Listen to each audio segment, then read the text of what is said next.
એવું કહેવાય કે દીકરી નાની હોય ને, કોઈ એમ કે ને કે આ તો મારા પપ્પા છે, ત્યારે એ છોકરી હામી થઈ જતી હોય કે હો મારા પપ્પાને નહીં કહેવાનું, એ મારા જ છે, કોઈના નહીં. એ દીકરી જે પોતાના પિતા સિવાય કોઈને બાપ માની ન શકે અને દુનિયાના કોઈ પાત્રને પોતાના બાપ સાથે શેર કરી ન શકે, એ દીકરી આ બધું જ એક જ દિવસમાં છોડી અને આખો નવો પરિવાર અપનાવે છે.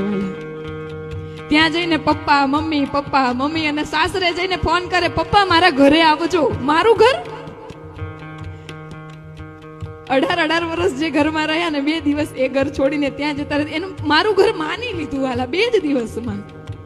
મારા પપ્પા મારા મમ્મી છે ને, પપ્પા આવું કહેતા હતા.